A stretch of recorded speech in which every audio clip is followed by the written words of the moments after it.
Senior सहाफ़ी असद तूर का कहना है कि इमरान प्रोजेक्ट के हामी जस्टिस काजी फाइज ईसा के बाद एक और सीनियर जज के खिलाफ मुतहर्रिक हो गए हैं, क्योंकि वो समझते हैं कि अगर इन आइन पसंद जजेस को कमज़ोर करना है तो सिर्फ जस्टिस काजी फाइज ईसा तक ही महदूद नहीं, फिर जस्टिस सरदार तारिक मसूद को भी देखना होगा, वरना प्रोजेक्ट इमरान पूरी तरह नहीं चलेगा और फैज़ हमीद दोबारा से DGISI नहीं बन सकेंगे।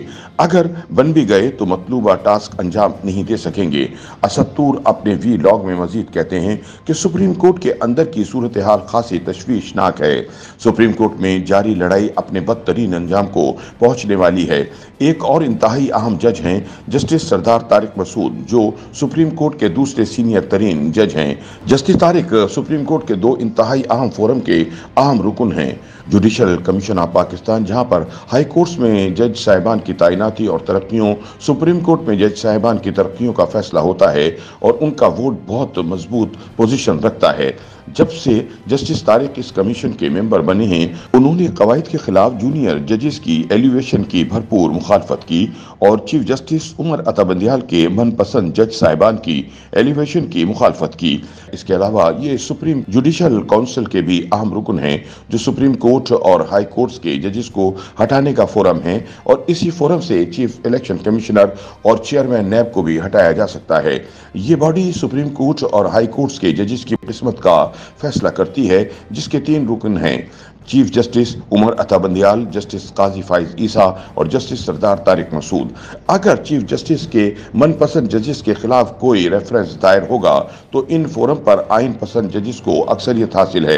अगर इन आइन पसंद जजेस को कमजोर करना है तो सिर्फ जस्टिस फाइज ईसा तक ही महदूद नहीं, फिर जस्टिस तारिक मसूद को भी देखना होगा, वरना प्रोजेक्ट इमरान पूरी तरह नहीं चलेगा और फैज़ हमीद दोबारा से DGISI नहीं बन सकेंगे। अगर बन भी गए तो मतलूबा टास्क अंजाम नहीं दे सकेंगे। असद तूर कहते हैं कि अदालती शख्सियात, जिनमें से एक पर करप्शन के संगीन इल्जामात हैं, उन्होंने ये फैसला किया है क्योंकि मुबैना तौर पर उनका कच्चा चिट्ठा सामने आ चुका है। जस्टिस काजी फाइज ईसा के खिलाफ रेफरेंस भिजवाने वाली भी वही शख्सियत थी। उन्होंने अपने एक बड़े के हुक्म पर जस्टिस सरदार तारिक मसूद के खिलाफ केस बनाने का फैसला किया है। इमरान खान के दाएं बाएं बैठने वाले वकला और दीगर सहूलतकारों की जिम्मेदारी लगाई गई है कि तारिक मसूद के खिलाफ कोई मालूमात निकालें या पैसा अदा करके कोई जाली सबूत खड़ा कर दें, जिनकी बुनियाद पर केस बन सके। इस तरह मुल्क में जुडिशल सियासत चल रही है। बदनीयती पर मबनी इसी तरह के मनगढ़ंत रेफरेंसेस बनाने से सुप्रीम कोर्ट को कुछ खास हासिल नहीं होगा, बल्कि इसका अपना चेहरा बेनकाब हो जाएगा। दूसरी तरफ असद तूर अपने वीलॉग में मजीद दावा करते हैं कि सुप्रीम कोर्ट के हुक्म पर स्टेट बैंक की जानिब से बराह रास्त इलेक्शन कमीशन को पंजाब में इंतखाबात के लिए 21 अरब रुपए जारी हो जाने के बावजूद इलेक्शन नहीं होंगे। सुप्रीम कोर्ट में होने वाली समाअत का अहवाल सुनाते हुए बताया कि चीफ जस्टिस की सरबराही में 3 रुकनी बेंच की इन चैम्बर समाअत के दौरान सेक्रेटरी वजारत खजाना, कायम मकाम गवर्नर स्टेट बैंक समिया कामिल और अटॉर्नी जनरल सुप्रीम कोर्ट के रूबरू पेश हुए। समाअत के दौरान अटॉर्नी जनरल पाकिस्तान मंसूर उस्मान अवान ने मौक़िफ़ इख्तियार किया कि वफाकी हुकूमत इंतखाबात के लिए फंड्स के इजरा में बेबस है। पार्लियामेंट ने हुकूमत को फंड्स जारी करने का इख्तियार नहीं दिया तो फंड्स कैसे जारी करें। अटॉर्नी जनरल का कहना था कि वफाकी हुकूमत ने सुप्रीम कोर्ट के 4 अप्रैल के हुक्म पर अमल दरामद किया। सुप्रीम कोर्ट के हुक्म पर वफाकी मजमूई फंड से रकम के लिए बिल पार्लियामेंट में पेश किया। पार्लियामेंट ने इंतखाबात के लिए वफाकी मजमूई फंड के इजरा के बिल को मुस्तरद कर दिया।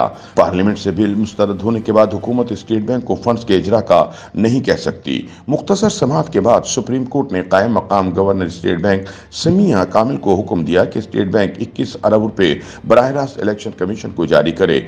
आपको हुकूमत की सुनने की जरूरत नहीं, अदालत का हुक्म मानना पड़ेगा और पीर तक 21 अरब रुपए जारी करने के हवाले से रिपोर्ट जारी करें।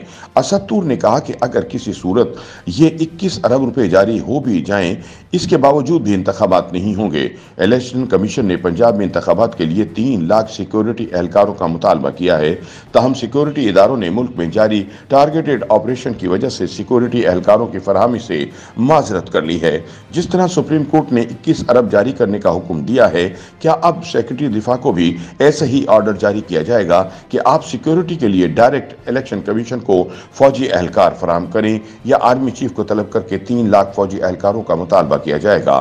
ताहम अगर फौज की फराहमी मुमकिन नहीं हो सकेगी तो 21 अरब जारी होने के बावजूद इंतखाबात नहीं होंगे, और इन 21 अरब की वही हैसियत होगी जो दयामीर बादशाह डैम के 15 अरब रुपए के फंड्स की है।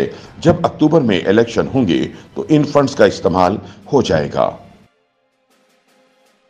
YouTube पर गूगली न्यूज देखने के लिए youtube.com की सर्च बार में गूगली न्यूज टीवी टाइप करें। गूगली न्यूज के पेज पर सुर्ख रंग के सब्सक्रिप्शन वाले बटन पर क्लिक करना ना भूलिए। YouTube पेज पर अपलोड होने वाली वीडियोस से बाखबर रहने के लिए बेल आइकन पर क्लिक कीजिए। आपको हर नई वीडियो के बारे में नोटिफिकेशन मौसूल हो जाएगा।